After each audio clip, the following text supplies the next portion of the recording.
Assalamu alaikum student. Today we start the first lecture of our English book class 5. Our lesson name is All Things Bright and Beautiful. All Things Bright and Beautiful. तमाम चीज़ें चमकदार और खूबसूरत. All means तमाम, things mean चीज़ें, bright means चमकदार, and means और, beautiful mean खूबसूरत.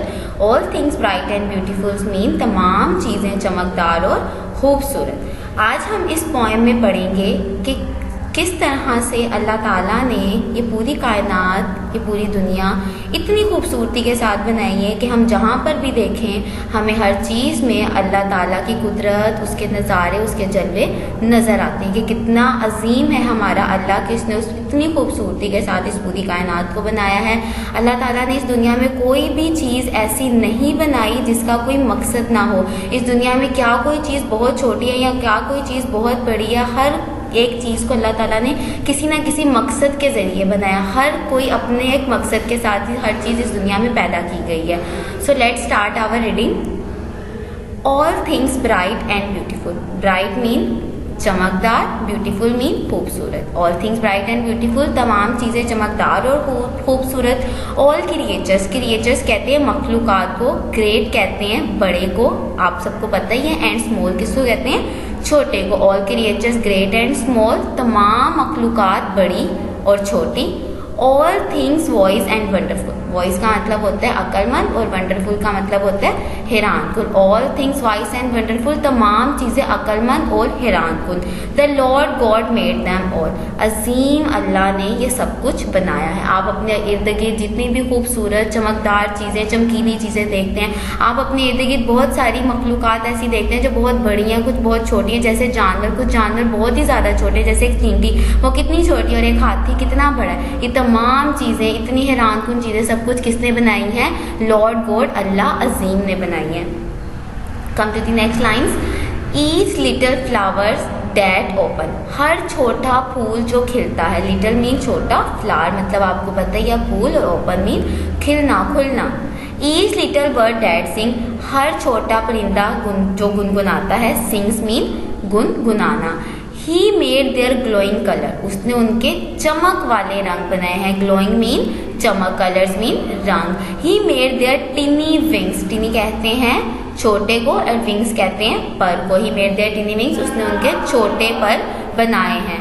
He made their tiny wings. उसने उनके छोटे पर बनाए हैं. Each little flower that open. हर छोटा फूल जो खिलता है, हर परिंदा जो गुनगुनाता है, अल्लाह अजीम ने उनके तमाम खूबसूरत रंग, चमकीले रंग और परिंदों के छोटे छोटे पर बनाए हैं. आप अपने इर्द गिर्द जितने भी खूबसूरत फूल देखते हैं, इतने मुख्तलिफ रंगों के फूल देखते हैं, आप छोटे छोटा परिंदा देखते हैं, उसके छोटे छोटे पर देखते हैं, वो सब कुछ किसने बनाया है, अल्लाह ताला ने बनाया है. The purple headed mountain. जामनी नुकीले वाला सर वाला पहाड़. पर्पल का मतलब तो आप सबको पता ही है, पर्पल कौन सा कलर होता है, जामनी कलर होता है. हेडेड नो सर जिस चीज़ का, और माउंटेन का क्या मतलब होता है, पहाड़. The purple headed mountain. जामनी नुकीले सर वाला पहाड़. The river running by. River का क्या मतलब होता है, दरिया. रनिंग किसको कहते हैं, बहना. सॉरी, टीन छोटा, पर विंग्स पर, रनिंग आगे आपका मतलब आ जाएगा बहना. The river running by. बहता हुआ दरिया. The sunset. सनसेट सूरज का गुरूब हो जाना. मॉर्निंग का मतलब तो आपको पता ही है, मॉर्निंग का क्या मतलब होता है, सुबह. Dead brightness of the sky. आसमान की चमक यानी आसमान की रोशनी को बढ़ा देता है. सूरज का गुरूब होना, सुबह का निकलना, दरियाओं का बहना, पहाड़ों का बनना, ये सब कुछ किसने बनाया है, अल्लाह ताला ने बनाया है. The cold wind in the winter. Wind कहते हैं हवा को. विंटर का मतलब आप सबको पता ही है, विंटर किसको कहते हैं, सर्दी को. सर्दी का जो मौसम होता है. The cold wind in the winter. सर्दियों की ठंडी हवा. The pleasant summer sun. Pleasant कहते हैं खुशगवार को. The pleasant summer sun. गर्मियों का खुशगवार सूरज. The ripe fruits in the garden. Ripe का मतलब होता है पका हुआ, यानी वो फल जो तैयार हो चुके हो हमारे खाने के लिए, उनको, उन फ्रूट्स को कहते हैं राइप फ्रूट्स. तो वो बागों में मौजूद तमाम पके हुए फल. ही मेड देम एवरीवन. उसने हर एक चीज़ को बनाया है. सर्दियों की ठंडी हवा, गर्मियों का खुशगवार सूरज, बागों में पके गए फल किसने बनाए हैं? ही मेड देम एवरीवन, अल्लाह अलमाइटी ने सब बनाए हैं।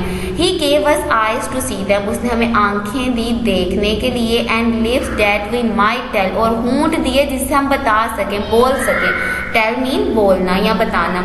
How great is God Almighty, कि अल्लाह ताला कितने अजीम हैं। Who has made all things well, उन्होंने इतनी खूबसूरती के साथ तमाम चीज़ों को बनाया है। अल्लाह ताला ने हमें आंखें दी ताकि हम, जो अल्लाह ताला ने हमारे लिए इतनी खूबसूरत कायनात बनाई है, हम उसको देख सकें। और अल्लाह ताला ने हमें होंठ दिए कि फिर हम उन होंठों से अल्लाह ताला की बड़ाई को, अल्लाह ताला की शान को, अल्लाह ताला की अज़मत को बयान कर सकें कि कितनी खूबसूरती के साथ अल्लाह ताला ने इस कायनात को बनाया है। अंडरस्टैंड? तो ये पोइम किसके बारे में है? ये पोइम अल्लाह ताला की तारीफ बयान कर रही है कि अल्लाह ताला ने कितनी खूबसूरती के साथ इस दुनिया को बनाया है। तमाम छोटी छोटी बड़ी बड़ी चीज़ें को अल्लाह ताला ने किसी न किसी मकसद के ज़रिए इस दुनिया में पैदा किया। This is a rhyming poem. ये पोइम कौन सी है? ये एक राइमिंग पोइम है। अब राइमिंग क्या होता है? A rhyme is a repetition of similar sounding words. वो तमाम वर्ड्स जिनकी आवाज़ आपस में मैच करते हैं, उनके एंडिंग साउंड जो होते हैं वो आपस में मैच करते हों, तो वो वर्ड्स कौन से कहलाते हैं? राइमिंग वर्ड्स कहलाते हैं। Very good. अब तो यहाँ पे कहा गया है this is a rhyming poem, ये एक राइमिंग पोइम है। इट्स मीन कि इस लाइन के भी जो लाइन के वर्ड्स हैं आपस में वो एक दूसरे से क्या करते होंगे?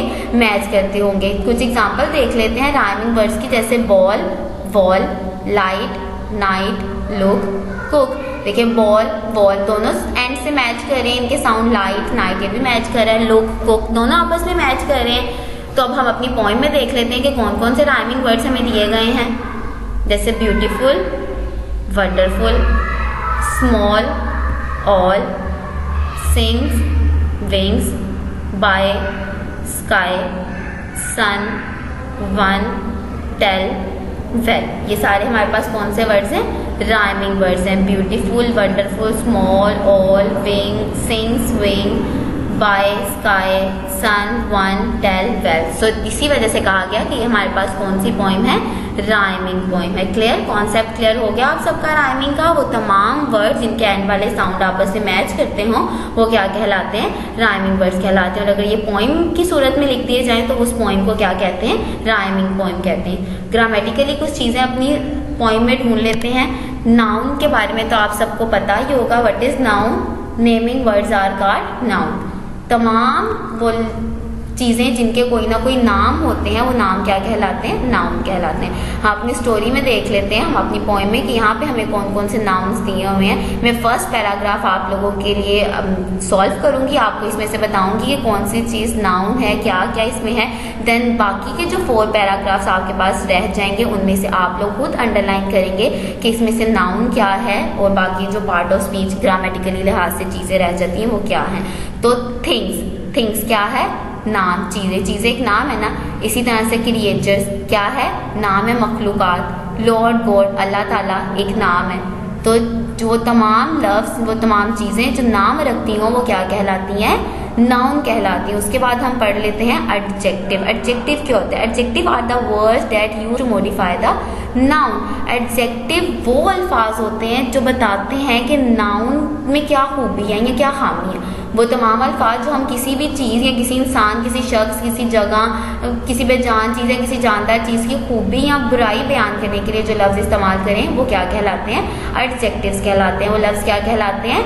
एडजेक्टिव्स कहलाते हैं। जैसे कि फॉर एग्जाम्पल प्रीटी हीरा। हीरा एक नाम है, उससे पहले हमने क्या लगा दिया? प्रीटी, यानी कि हीरा खूबसूरत है, प्यारी है। इसी तरह फ्लावर एक नाउन है, इससे पहले क्या लग गया? ब्यूटीफुल, यानी ब्यूटीफुल से हमें क्या पता चल रहा है कि फ्लावर क्या है?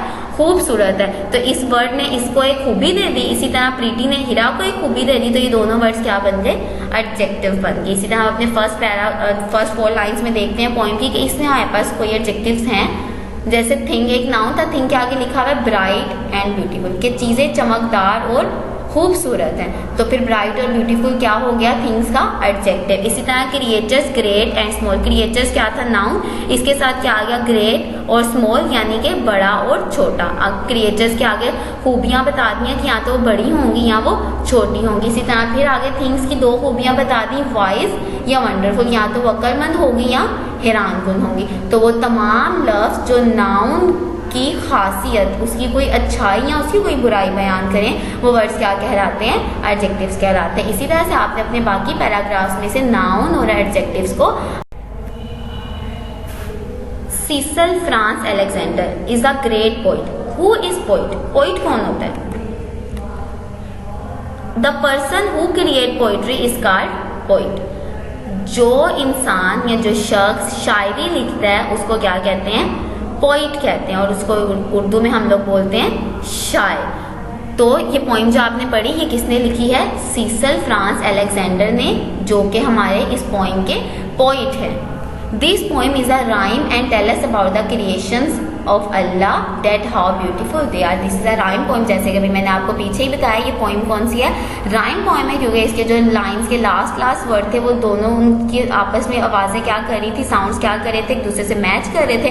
तो ये राइम पोइम हो गई। इसके बारे में तो हमने पढ़ लिया, और इस पोइम में हमें और क्या पता चल रहा है कि अल्लाह ताला ने इस दुनिया को कितनी खूबसूरती के साथ बनाया और अल्लाह ताला कितने अजीम है। क्लियर? नेक्स्ट आ जाते हैं listening and speaking focus. Listening mean सुनना, स्पीकिंग मीन बोलना, यानी आपके सुनने और बोलने पर ध्यान। जब तक आप किसी चीज़ को ध्यान से सुन नहीं पाएंगे, आप उसका ठीक से जवाब नहीं दे सकते। और जवाब देने के लिए आपको लफ्ज़ों की समझ आना बहुत ज़्यादा ज़रूरी है। उनको बोलना आपको पता होना चाहिए कि आपने जो आप बोल रहे हैं, क्या वो आप दुरुस्त अल्फाजात में बोल रहे हैं या नहीं बोल रहे। तो यही चीज़ें हम लिसनिंग एंड स्पीकिंग फोकस में सीखेंगे। Discuss your feeling about the poem with your classmate. अभी आपने जो पोइम पढ़ी all things bright and beautiful, इसमें आपने क्या महसूस किया, आपने को क्या बातें इसमें पता चली, वो आपने अपने क्लास फेलोज के साथ, अपने फ्रेंड्स के साथ डिस्कस करनी है। Read the following dialogue and discuss its idea. First सबसे पहले देख लेते हैं डायलॉग क्या होता है। डायलॉग को हम उर्दू में कहते हैं मुकालमा।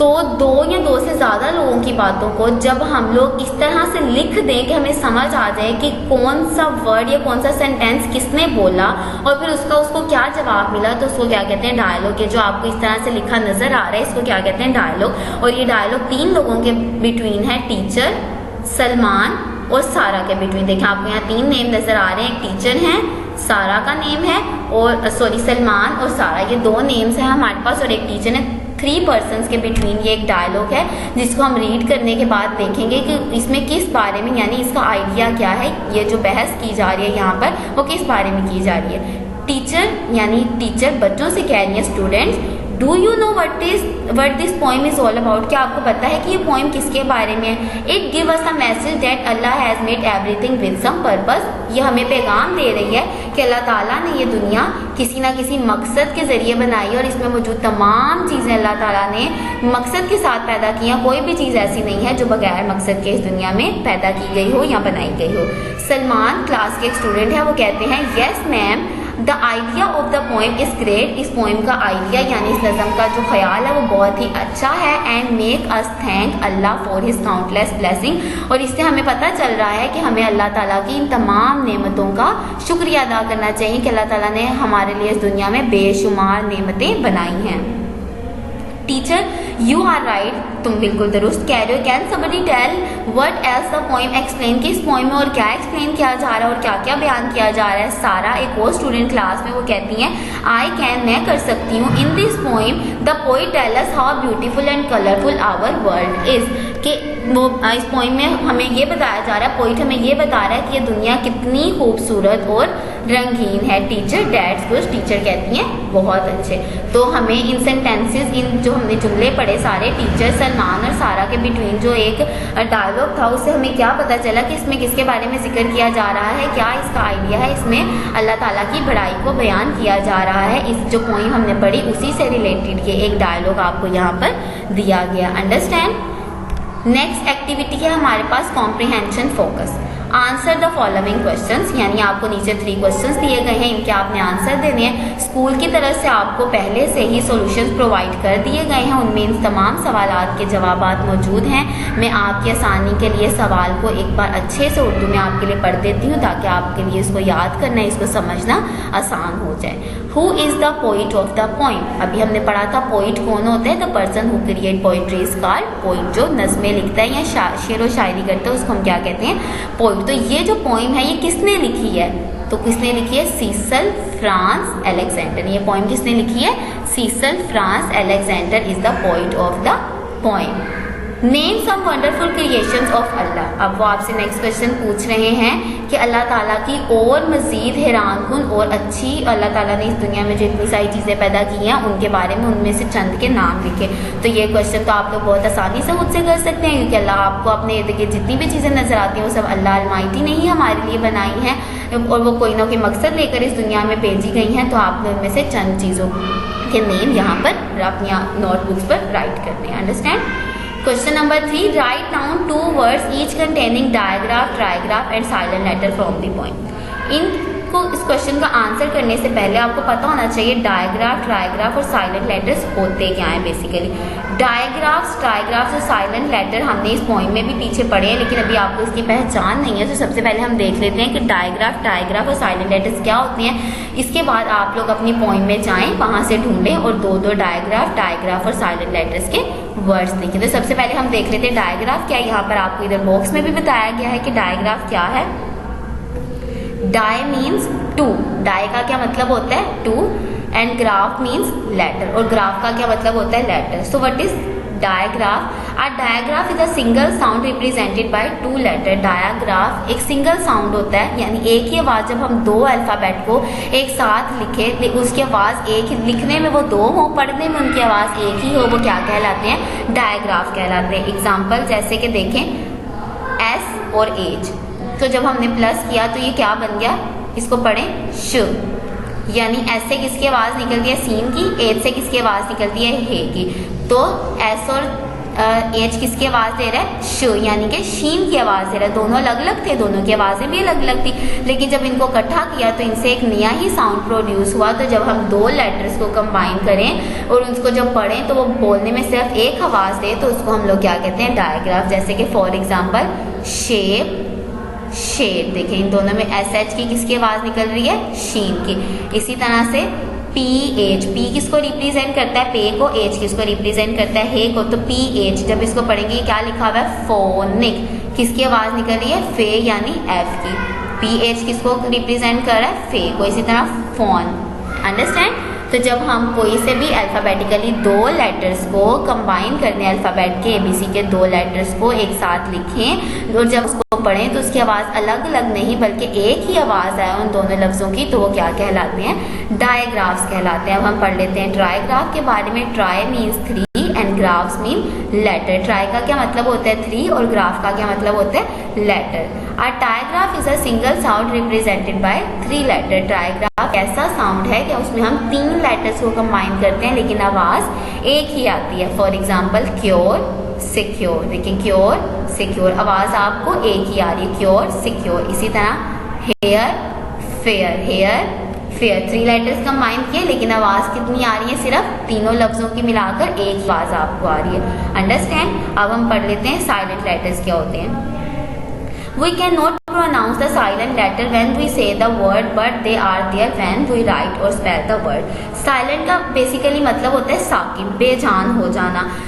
तो वो वर्ड्स या वो लेटर्स, साइलेंट लेटर्स क्या होते हैं? साइलेंट लेटर्स वो एबीसी के लफ्ज होते हैं, वो लेटर्स होते हैं, वो हरूफ होते हैं कि वो लफ्ज के अंदर लिखने में तो आते हैं लेकिन जब हम उनको बोलते हैं तो उनकी कोई आवाज़ नहीं होती। फॉर एग्जाम्पल जैसे नाइफ है, नाइफ, नाइफ के स्पेलिंग किससे शुरू हो रहे हैं? के से, तो फिर तो उसको नाइफ पढ़ना चाहिए, जबकि हम इसको क्या पढ़ते हैं? नाइफ। तो के इसमें से क्या हो जाता है? साइलेंट हो जाता है, नाइफ। अंडरस्टैंड। इसी तरह से राइप, आप RIP 3 लफ्जों की आवाज़ निकल रही है लेकिन ई साथ है, उसकी आवाज़ नहीं निकल रही है। तो वो तमाम वर्ड, वो लेटर्स जो वर्ड का हिस्सा ज़रूर होते हैं लेकिन वो लिखने में उनके बगैर उनके स्पेलिंग कंप्लीट नहीं होते, लेकिन जब हम उनको बोलते हैं तो उनकी आवाज़ उस साउंड में शामिल नहीं होती। वो क्या कहलाते हैं? साइलेंट लेटर्स कहलाते हैं। अंडरस्टैंड। इसी तरह आप अपनी पॉइंट में जाएं, वहाँ से डायग्राफ, ट्राइग्राफ और साइलेंट लेटर्स के 2 वर्ड्स को देखें और अपनी नोटबुक्स में राइट करें। Understand. Come to phonic sound. Activity number 3 है हमारे पास फोनिक साउंड। फोनिक साउंड में आज हम पढ़ेंगे hard and soft sound. Hard मतलब सख्त एंड सॉफ्ट मीन नरम, साउंड मीन आवाज़। ये तो आपको पता ही है सबको। हार्ड एंड सॉफ्ट साउंड यानी सख्त और नरम आवाज़ें। Read the following words with soft and hard sound of the letter C and G। यहाँ पर आज हम लोग C और G के सॉफ्ट और हार्ड साउंड पढ़ेंगे।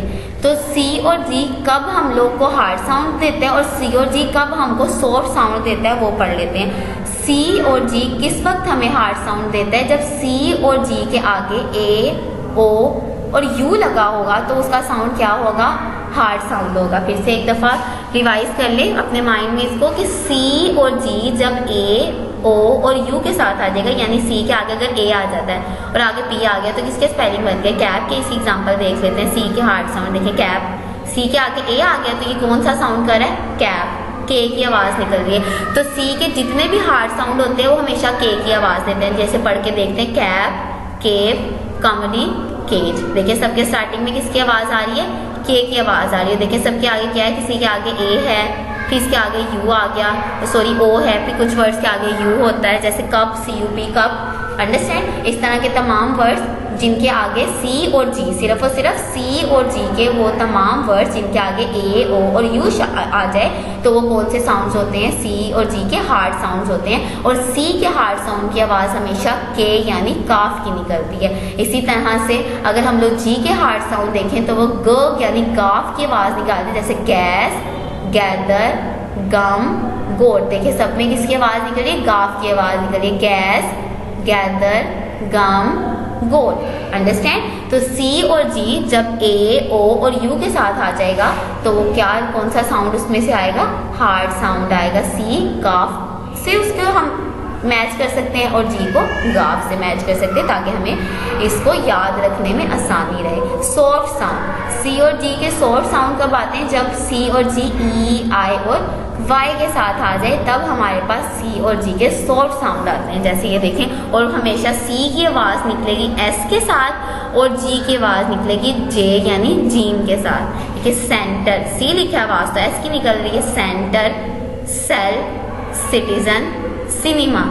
आगे क्या आ गया? ई, आई, यानी ई, आई और वाई के वाले जो वर्ड्स होंगे वो कौन से होंगे? सॉफ्ट साउंड में आ जाएंगे। इसी तरह जी के लेटर्स को पढ़ लेते हैं। Gel, general, Janet, ginger. इनमें सबको आपको किसकी आवाज़ दिख रही है? जे यानी जीन की आवाज़ आ रही है। तो सी और जी के सॉफ्ट और हार्ड साउंड को जब आप पढ़ने में आपसे पूछा जाए कि जब आप इसको बोल रहे हैं और आपसे पूछा जाए कि ये सॉफ्ट है कि हार्ड है, तो अगर तो सी जोन से के यानी काफ की आवाज़ देगा तो वो हार्ड होगा, और अगर एस यानी सीम की आवाज़ देगा तो वो सॉफ्ट होगा।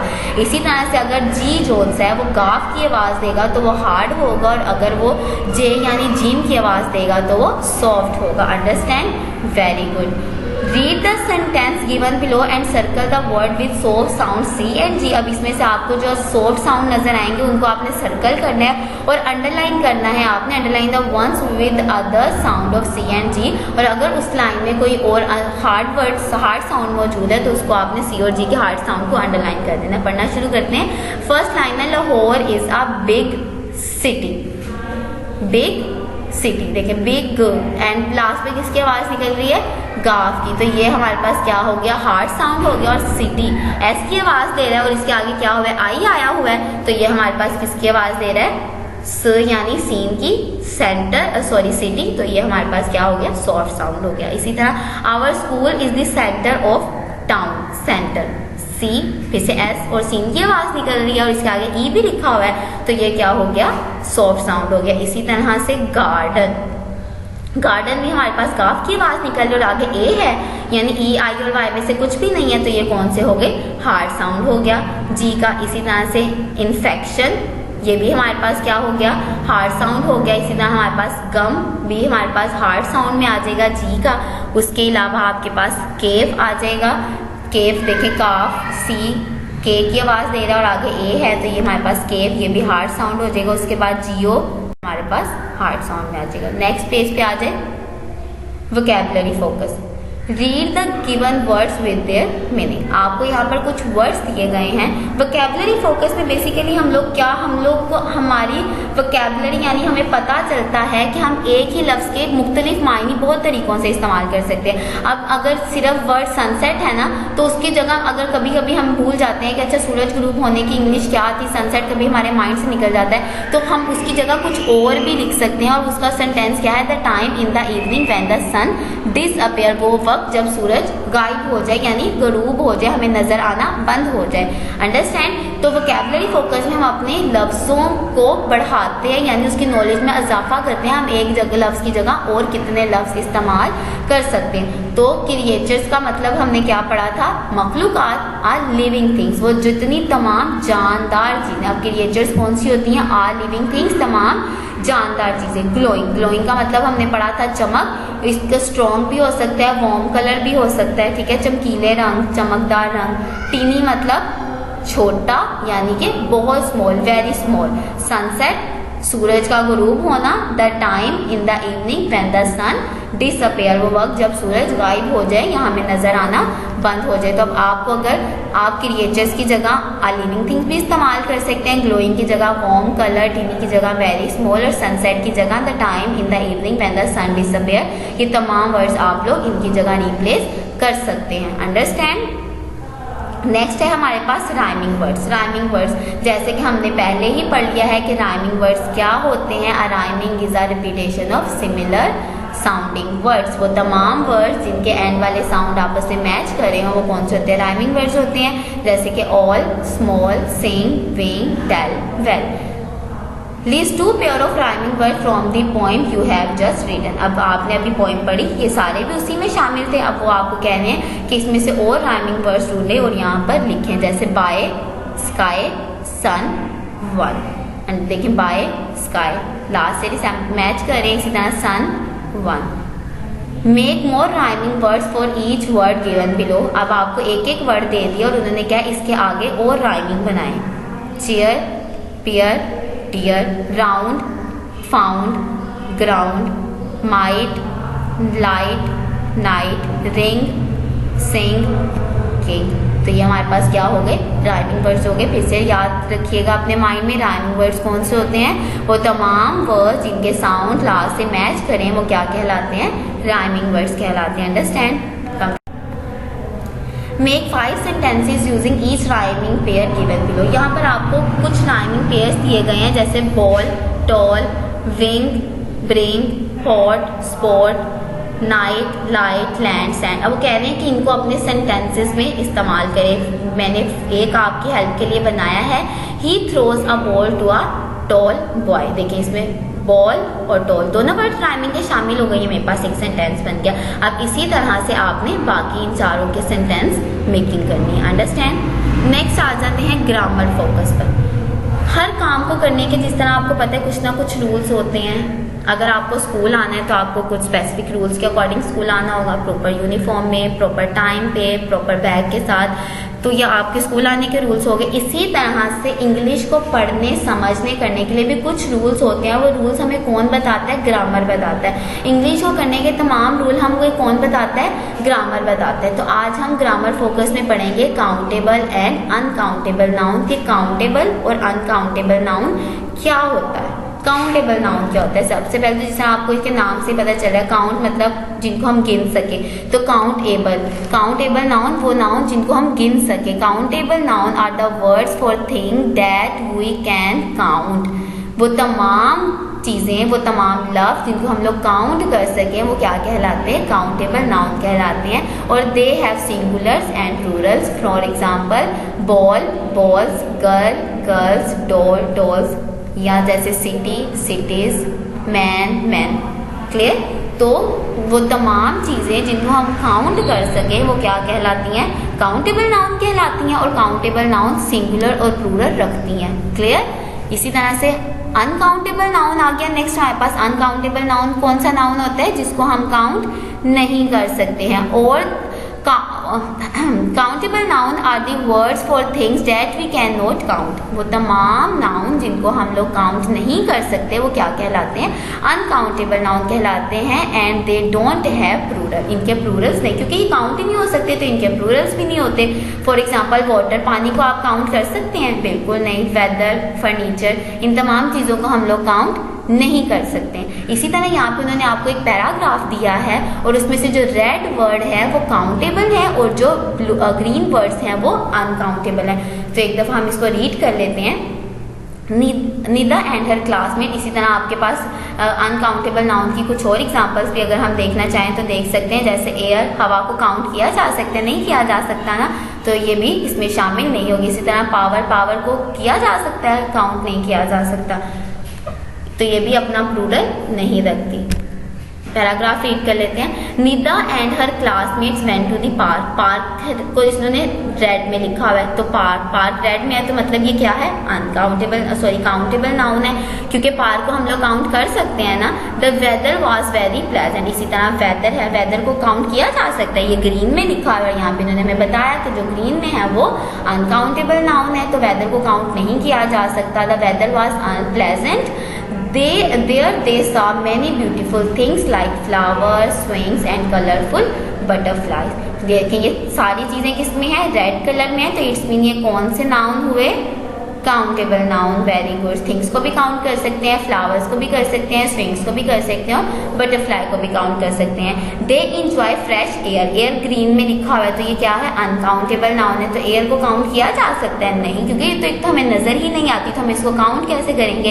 And had a lot of fun. और फन हम महसूस जरूर करते हैं, यानी लुत्फानंदोज होते जरूर हैं। हम जब खेलते हैं तो हमें मजा जरूर आता है, लेकिन हम उसको गिन नहीं सकते, क्योंकि वो तो हमें नजर ही नहीं आता है। अंडरस्टैंड? तो वो तमाम चीजें जिनको काउंट कर सके वो काउंटेबल नाउन कहलाती हैं, और वो तमाम चीजें जिनको काउंट नहीं कर सकते वो क्या कहलाती हैं? अनकाउंटेबल नाउन कहलाती हैं। Understand? Good. Write a short paragraph using countable and uncountable nouns. Remember to use a capital letter for the first word of each sentence. अभी जिस तरह आपने ये पैराग्राफ पढ़ा, अब इस तरह से आपने खुद से एक पैराग्राफ लिखना है और उसमें काउंटेबल और अनकाउंटेबल नाउन का यूज करना है। और नीचे उन्होंने आपको कहा है remember to use a capital letter.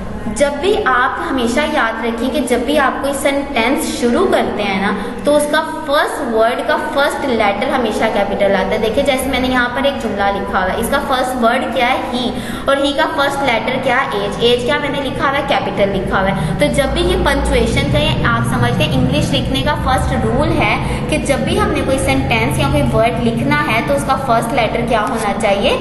Capital होना चाहिए। Very good. और लास्ट पे जहाँ पे हमारा सेंटेंस खत्म हो रहा है वहाँ पर हमने फुल स्टॉप लगाना है। इसी तरह यहाँ पे उन्होंने आपको कहा है कि जब भी आप फुल स्टॉप के बाद अपना नेक्स्ट सेंटेंस शुरू करें तो उसका फर्स्ट वर्ड का फर्स्ट लेटर कैपिटल लेटर, यानी कि पूरा वर्ड नहीं, सिर्फ फर्स्ट वर्ड का फर्स्ट लेटर ही आपने कैपिटल लिखना है। तो इस तरह से आपने खुद अपनी नोटबुक्स में अब एक पैराग्राफ लिखना है जिसमें काउंटेबल और अनकाउंटेबल नाउन का यूज हो।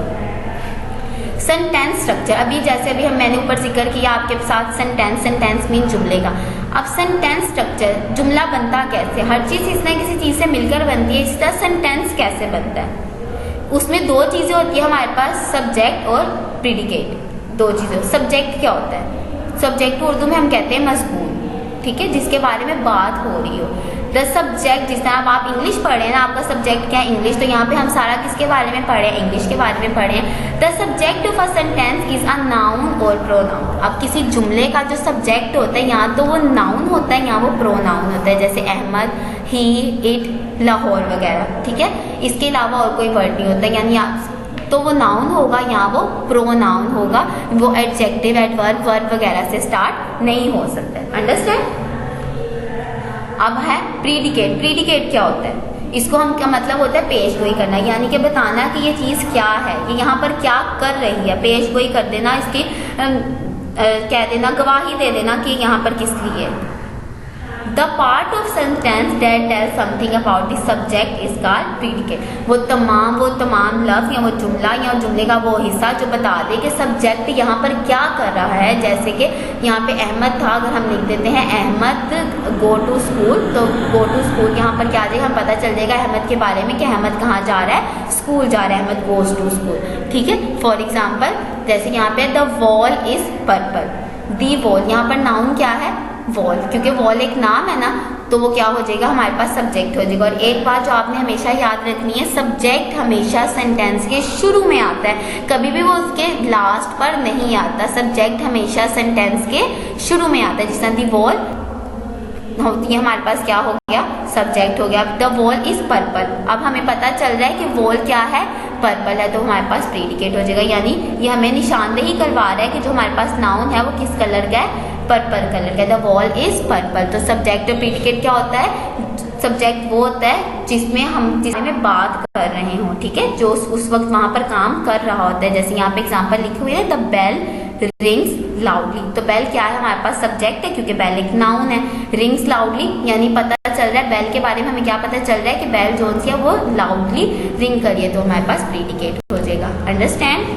Good. Come to Write 5 sentences using the subject predicate pattern and underline the predicate in each sentence। अब आप लोगों ने खुद से सेंटेंसेस बनाने हैं। मैंने आपके लिए 2 सेंटेंस यहाँ पर बनाए हैं। The building is white. तो अब आपने इसमें से प्रेडिकेट और सब्जेक्ट को अंडरलाइन भी करना है, ठीक है। अब बिल्डिंग क्या है? इसमें नाउन है, और वाइट क्या हमें पता चल रहा है कि बिल्डिंग क्या है? वाइट है। सारा स्पीक्स पोलाइटली। सारा इसमें नाउन है, स्पीक पोलाइटली से हमें पता चल रहा है कि सारा जोन सी है वो नरमी से बोल रही है। अंडरस्टैंड? इसमें से आप खुद ढूंढेंगे सब्जेक्ट और प्रेडिकेट्स क्या है और इसको अंडरलाइन करेंगे।